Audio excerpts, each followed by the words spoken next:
Listen, bulletin just came in. Moxley last defended his title on May 14th of this year. What? How about before that? Is it a year before that? Here's the data. Are we getting bad information screamed at us? April.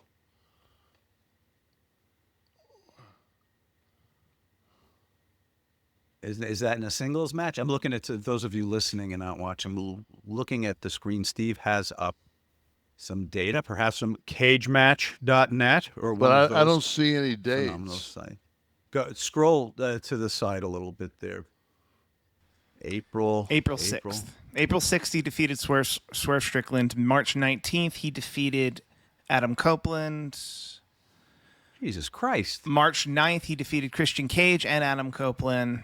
He defends this title. I have a lot of criticism about him being champion, but his frequency of defense is not one of them. Well, that's not what I heard. This is outrageous. This is outrageous. This was not what I was told. But I did hear today that the WWE has dropped the EDGE trademark. So Mr. Copeland might want to grab that and go on AEW as Edge. I'm sure it's being throwing discussed. It the fuck out there. I'm sure it's being discussed in his camp.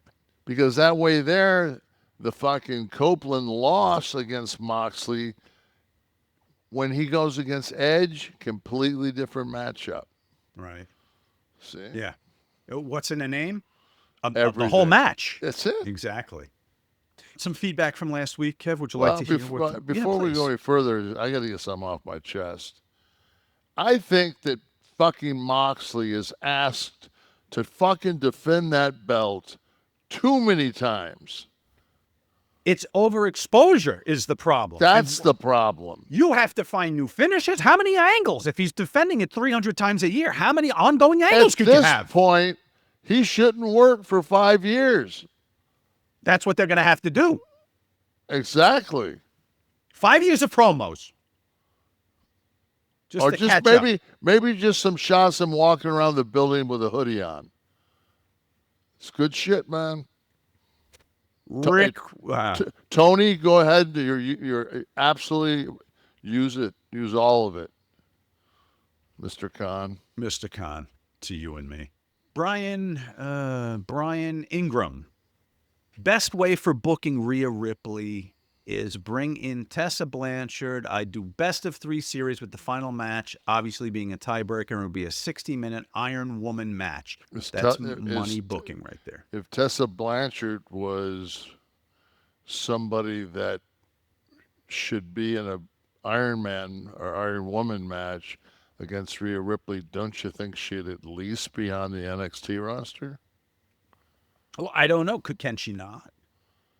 Well, she's not. Right. She's not. She's not playing Major League Baseball, so I doubt somebody from the AA squad is the person you want to go best of 3 with a 60 through. She's doing taxes. She's a great tax preparer. You didn't know that? I heard she was fucking Dean Ambrose's valet.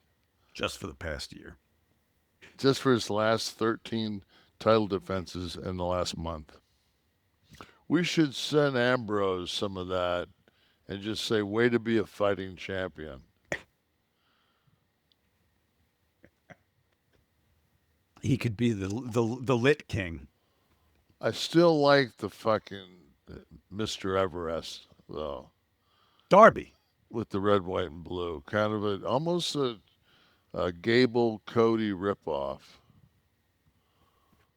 Gable. Americano looked a little bigger this week. You saw Americano, that? Yeah. He looked a lot. If I didn't know better, I'd be like, that's that Ludwig guy I haven't seen in a while. But then I'm like, they wouldn't do that because by doing that, they'd be pulling back that curtain a little bit too far. Too much. Yeah, watch out. Keep these Mizarks unsmizzard, brother. It's so effective that your girl will put you over to her friends. Yeah, right. That's kind of what it's about. You want to walk into the room and have them go, "Oh, is this who you're talking about?" This the guy? Right. 7 hours? Yeah, something like that. Guy was telling us his girl rocked a 3-minute orgasm, right? And we read that on the air in one of the testimonials I from our was trying to get listeners. the girls